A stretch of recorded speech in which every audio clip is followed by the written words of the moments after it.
ଶିବଙ୍କ ପାଖରେ ମାତା ପାର୍ବତୀ ପୂଜା ପାଇଲେ ଶିବଙ୍କୁ କେଉଁ ଦୋଷ ଲାଗେ? ସାରା ବିଶ୍ୱ ଜାଣିଛି ଯେ ମାତା ପାର୍ବତୀ ପ୍ରଭୁ ଶିବ ଶଙ୍କରଙ୍କ ପତ୍ନୀ। ହେଲେ ରାମ ସୀତା ଲକ୍ଷ୍ମୀ ନାରାୟଣଙ୍କ ଭଳି ଶିବଙ୍କ ସହିତ ମାତା ପାର୍ବତୀ ଏକାଠି କାହିଁକି ପୂଜା ପାଆନ୍ତି ନାହିଁ?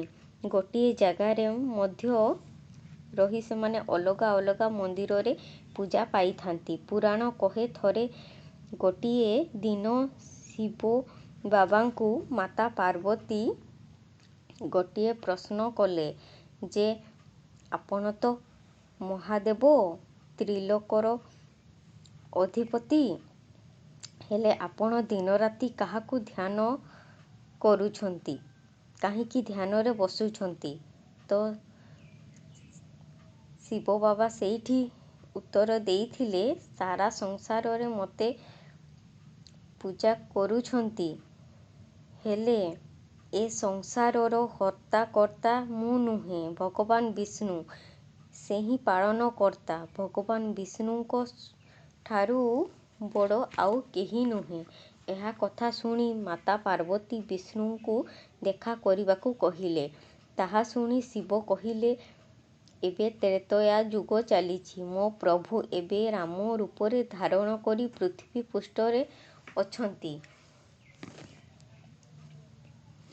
ଅଯୋଧ୍ୟାରେ ଜନ୍ମଲାଭ କରିଛନ୍ତି। ତାଙ୍କ ପିତାଙ୍କ ବଚନ ପାଳନ କରିବା ପାଇଁ 14 ବର୍ଷ ବନକୁ ଗମନ କରିଛନ୍ତି। ଏବେ ତାଙ୍କୁ ଦେଖା କରିବା ସମ୍ଭବ ନୁହେଁ। ମାତା ପାର୍ବତୀ ଶିବଙ୍କୁ କିଛି ନ ଜଣାଇ ଭଗବାନ ବିଷ୍ଣୁଙ୍କ ମାନବ ରୂପକୁ ଦର୍ଶନ ପାଇଁ ପ୍ରଭୁ ଶ୍ରୀରାମଚନ୍ଦ୍ରଙ୍କ ପାଖକୁ ଚାଲିଯାଇଥିଲେ। ଏହି ସମୟରେ ମାତା ସୀତାଙ୍କୁ ରାବଣ ଚୋରି କରି ନେଇଥିଲେ ଏବଂ ଠିକ୍ ସେହି ସମୟରେ ମାତା ପାର୍ବତୀ ସୀତାଙ୍କୁ ଯେତେବେଳେ ସେ ଚୋରି କରିକି ନେଇଯାଇଥିଲେ, ସେହି ବେଶରେ ମାତା ପାର୍ବତୀଙ୍କ ବେଶରେ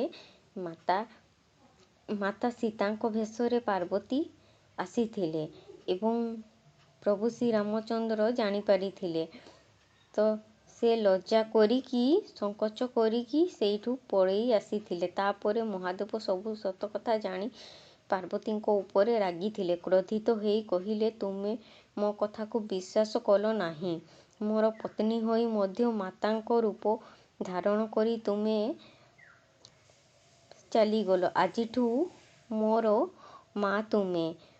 ତୁମେ ମୋ ସହିତ ମନ୍ଦିରରେ ପୂଜାରେ ଏକା ସହିତ ରହିପାରିବ ନାହିଁ,